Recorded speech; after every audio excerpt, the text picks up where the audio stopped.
Since the Paul Allen estate announced in May that the Trailblazers are officially for sale, many have questioned what that means for the team's future. Will someone with ties to Oregon and deep enough pockets step up?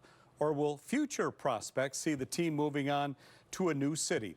Now, a number of local sports and business executives have formed a new advocacy group, Rip City Forever, calling on the community to rally to keep the team here.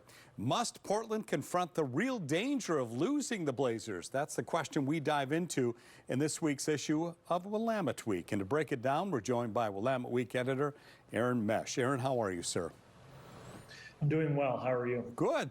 Thanks for being here. Who's part of this new group, Rip City Forever? What are their concerns here? What are their goals, Aaron?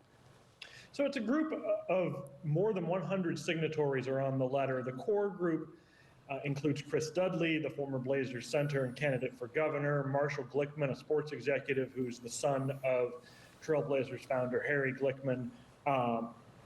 Also involved in the group are the head of the Jordan brand as a signatory on the letter, at least three members of the 77 Blazers. A lot of people who are expressing concern that whoever the new buyer and new owner of the team is going to be may not have local ties and may be expecting a hardball negotiation over the future of the arena. Do we know about any potential buyers, local or otherwise?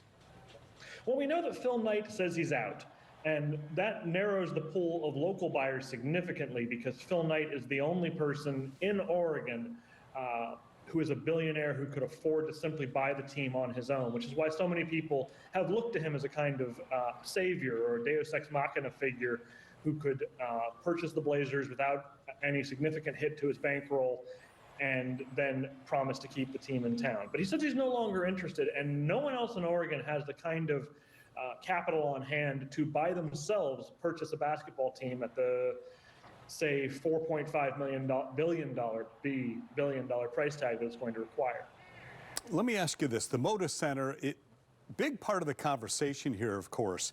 How could that impact negotiations here? And are state and city leaders ready to step up to do something about it?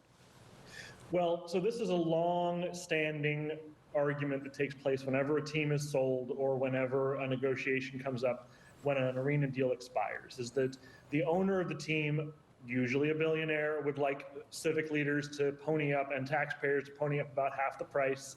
The Moda Center is, of course, the 7th or 8th oldest arena in the NBA. Although it's in lovely condition, in my opinion, there's going to be a gun to the head of city leaders over either you improve or replace this arena, or there are other cities that would be happy to have the Blazers, will be the line of argument that the new owner certainly will be able to use.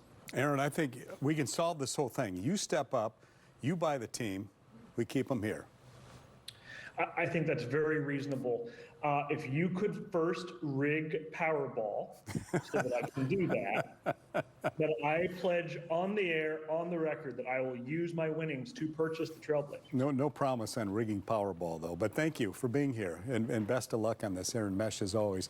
Read the entire article in the latest edition of Willamette Week on newsstands now or online at wweek.com. And coming up later in sports, this morning we heard from some of the members of Rip City Forever, that group that's talking about trying to keep them here. Tyree Smith will break it down, what they had to say coming up.